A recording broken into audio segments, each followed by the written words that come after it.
और आगे बढ़ते आज राज्यसभा चुनाव के लिए नामांकन भरने का आखिरी दिन है। ये एक महत्वपूर्ण खबर आपको बता रहे हैं और इस वक्त एक बड़ी खबर मिल रही है। विधानसभा में राजीव शुक्ला और रंजीत रंजन ने नामांकन दाखिल किया है। सीएम भूपेश बघेल समेत कई मंत्री और विधायक इस दौरान मौजूद रहे। तो बड़ी खबर आपको राजधानी रायपुर से बता रहे हैं, जहां कांग्रेस के राज्यसभा प्रत्याशियों ने नामांकन दाखिल किया। विधानसभा में राजीव रंजन ने नामांकन दाखिल किया तो 2 प्रत्याशियों का चयन छत्तीसगढ़ से हुआ था। रंजीत रंजन का चयन भी हुआ था, राजीव शुक्ला का। दोनों ने नामांकन आज दाखिल किया और तस्वीरें देखिए, मुख्यमंत्री भूपेश बघेल समेत तमाम दिग्गज कांग्रेस के इस दौरान मौजूद रहे।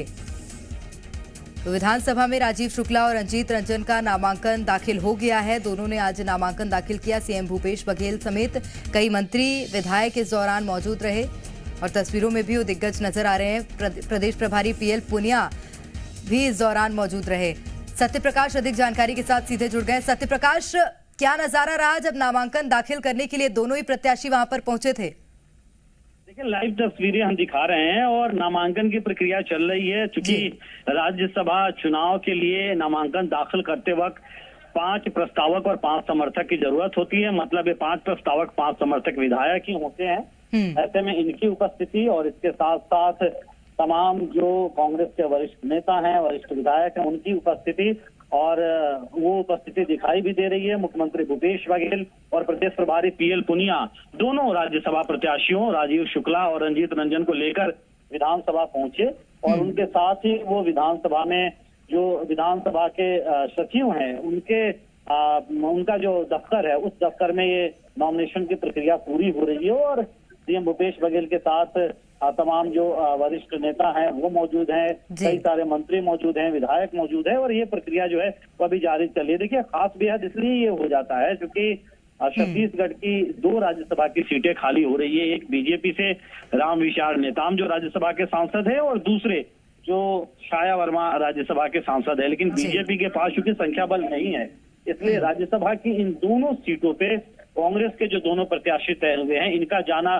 तय माना जा रहा है। इसीलिए क्योंकि एक तो संख्या बल नहीं है, दूसरा बीजेपी ने दावेदारी भी इसी संख्या बल नहीं होने की वजह से पेश नहीं की। कई दफा ऐसा होता है और कई राज्यों में हमने देखा है कि जब राज्यसभा के चुनाव होते हैं तो संख्या बल नहीं होने के बावजूद जो है वो विपक्षी पार्टियां दावेदारी पेश करती है और राजनीतिक तौर पे धमक दिखाने की कोशिश होती है। साथ साथ ये भी कोशिश होती है कि जोड़ तोड़ करके संख्या बल जुटा लिया जाएगा। लेकिन छत्तीसगढ़ में जो परिस्थितियां दिखाई दे रही है कि कोसों दूर बीजेपी उस संख्या बल से है और इसीलिए बीजेपी ने अपने प्रत्याशी नहीं उतारे। मतलब कि दोनों सीटें कांग्रेस के पाले में और जो दोनों अभी नॉमिनेशन फाइल कर रहे हैं, जिसकी तस्वीरें भी हम दर्शकों को दिखा रहे हैं, उनका राज्यसभा जाना तय माना जा रहा है। निश्चित रूप से उनका राज्यसभा जाना तय भी माना जा रहा है और तस्वीरें सत्यप्रकाश ये बयां कर रही है कि सारे बड़े जो कार्यकर्ता हैं, नेता हैं और इसी के साथ कैबिनेट के मंत्री भी कई सारे तस्वीरों में नजर आ रहे हैं। कितना विश्वास है छत्तीसगढ़ का मुद्दा कितनी दमदारी से अब राज्यसभा में उठेगा? देखिए, बेहद ही जरूरी है कि छत्तीसगढ़ में जो समस्याएं हैं या छत्तीसगढ़ में जिस केंद्र के लेवल पे कहीं काम होने की जरूरत है वो हो। और तब जबकि दोनों ही जो लोग राज्यसभा के प्रत्याशी हैं वो रायपुर पहुंचे थे, हमने सवाल भी पूछे थे राजीव शुक्ला और रंजीत रंजन से भी। उनका कहना था कि चाहे हायर एजुकेशन की बात करें, स्कूली शिक्षा की बात करें, इंफ्रास्ट्रक्चर की बात करें, खेलों की बात करें, उसमें बेहतर काम वो करेंगे। साथ साथ छत्तीसगढ़ के और छत्तीसगढ़िया के जो मुद्दे हैं उन मुद्दों को ऊपरी सदन में रखेंगे और रखने के साथ साथ कोशिश उनकी रहेगी कि कैसे छत्तीसगढ़ के विकास में एक बड़ी भागीदारी उनके स्तर पे हो, राज्यसभा के स्तर पे हो। तो कहीं ना कहीं एक बड़ी चुनौती भी है उस लिहाज से अगर हम कहें तो, क्योंकि लगातार इस बात को जो है वो छत्तीसगढ़ कांग्रेस के भी कई नेता लगातार ये कह रहे थे कि छत्तीसगढ़ से जो राज्यसभा जाएगा उसके ऊपर जिम्मेदारी इसलिए रहेगी क्योंकि छत्तीसगढ़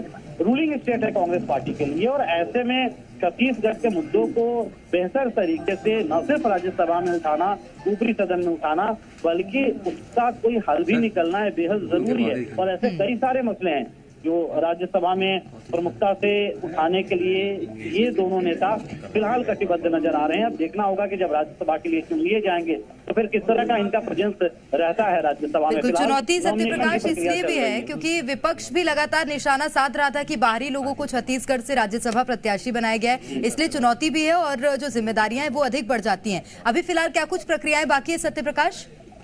बिल्कुल, देखिए चूंकि करीब 15 से 20 मिनट का वक्त लगता है पूरे नॉमिनेशन की प्रक्रिया में, और अभी थोड़ी देर पहले ही नॉमिनेशन की प्रक्रिया शुरू हुई है। प्रस्तावकों की भूमिका रहती है इसमें, साथ साथ समर्थक की भूमिका रहती है। अब देखना ये होगा कि प्रस्तावक और समर्थक कौन रहते हैं, क्या वरिष्ठ नेताओं में कोई रहता है, विधायक वरिष्ठ विधायकों में कोई रहता है, ये भी देखना होगा। तो अभी प्रक्रिया जो है नामांकन की वो चल रही है और तमाम जो कांग्रेस पार्टी के दिग्गज नेता हैं, बड़े विधायक हैं, सीएम भूपेश बघेल के साथ साथ बाकी जो वरिष्ठ मंत्री है वो अभी जो सेक्रेटरी हैं विधानसभा के उनके कक्ष में मौजूद हैं और प्रक्रिया अभी जो है वो नॉमिनेशन की वो भी चल रही है। अभी फिलहाल ये प्रक्रिया चल रही है। बीते दिन ये दोनों ही प्रत्याशी छत्तीसगढ़ पधारे थे और भव्य स्वागत हुआ था इनका। आगे का कार्यक्रम क्या है सत्य प्रकाश? आज ही वापस लौटना है अपने अपने प्रदेश या अभी रुकेंगे?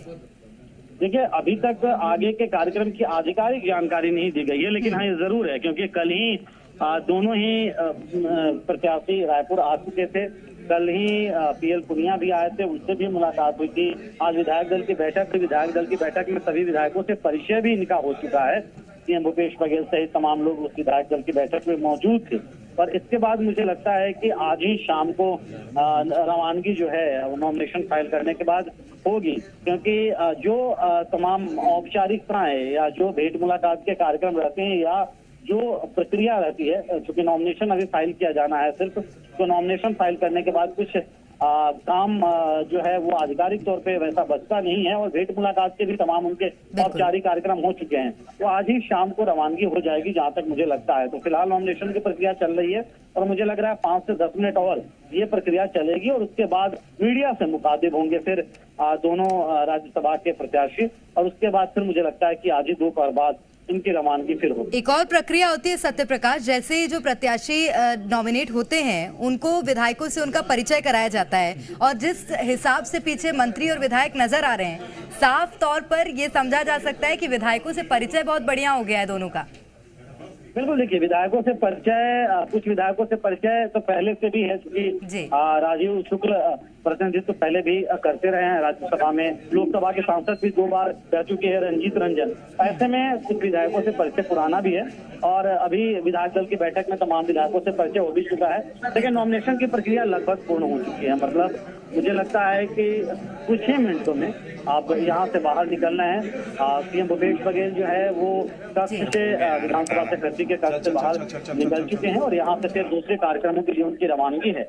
और इसके बाद जो बाकी जो प्रत्याशी हैं वो भी फिर जो है वो इस कक्ष से निकलेंगे और फिर वो जो है वो मीडिया से मुखातिब होंगे। तो फिलहाल नॉमिनेशन की प्रक्रिया लगभग पूर्ण हो चुकी है, कुछ ही मिनटों का कार्यक्रम बचा हुआ है और इसके बाद फिर दोनों विधायक, क्योंकि प्रदेश कांग्रेस अध्यक्ष मोहन मरकाम भी मौजूद थे, सीएम भी मौजूद थे, तो अब विधानसभा अध्यक्ष के कक्ष की ओर जा रहे हैं और बाकी नॉमिनेशन की प्रक्रिया पूर्ण हो गई। देखिए, ताजा अपडेट हम दर्शकों को ये बता दें कि नॉमिनेशन की प्रक्रिया पूर्ण हो चुकी है।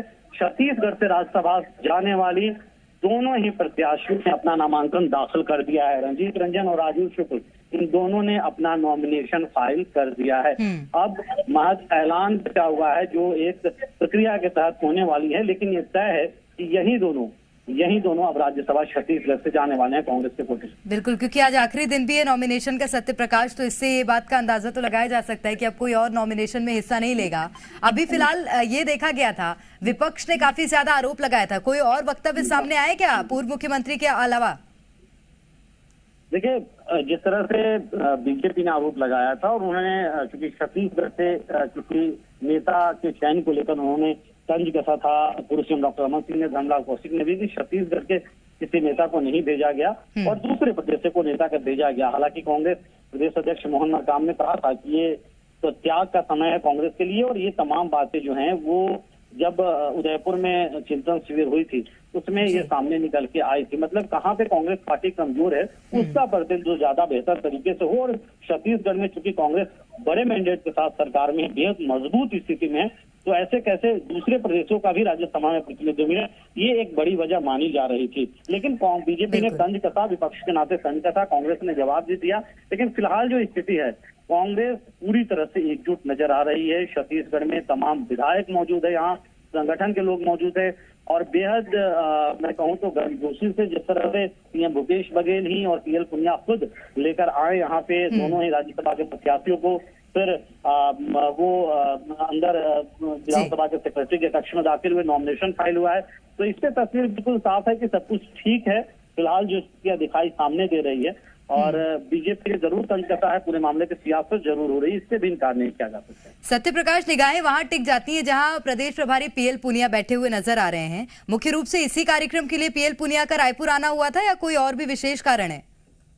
बिल्कुल, देखिए पीएल पुनिया लगातार जो है वो 2 तारीख तक, मतलब 2 जून तक छत्तीसगढ़ दौरे पे, 3 जून को उनका वापसी है दिल्ली का, क्योंकि बेहद महत्वपूर्ण कल से छत्तीसगढ़ में कांग्रेस पार्टी का 9 संकल्प शिविर शुरू हो रहा है। मतलब कि चिंतन शिविर जो उदयपुर में हुई, वहां पे जो निर्णय हुए हैं, जैसे 50-50 फॉर्मूला है, इसके अलावा एक ही पद पे 5 साल से ज्यादा किसी को नहीं रखा जाएगा, वो फॉर्मूला है, या इसके अलावा भी विभिन्न जो फॉर्मूले वहां पे तय किए गए, उसका इम्प्लीमेंट कैसे छत्तीसगढ़ में हो, उन सब तमाम बातों पे चर्चा होगी और निर्णय भी लिए जाएंगे। तो पीएल पुनिया न सिर्फ राज्यसभा के जो प्रत्याशी है उनके नामांकन दाखिल के कार्यक्रम में शामिल हुए हैं, बल्कि अगले 2 दिन और कल से जो 9 संकल्प शिविर हो रहा है उसमें भी वो मौजूद रहने वाले हैं। मुख्यमंत्री और तमाम जो मंत्री वहां पर मौजूद हैं, उनके चेहरे की मुस्कान बता रही है कि बहुत दमदारी से इस बार छत्तीसगढ़ के मुद्दे राज्यसभा में उठने वाले हैं। बने रहेगा सत्य प्रकाश हमारे साथ, और जानकारियां आपसे लेंगे। फिलहाल ये तस्वीरें दर्शकों को दिखा रहे हैं जी मध्य प्रदेश छत्तीसगढ़ पर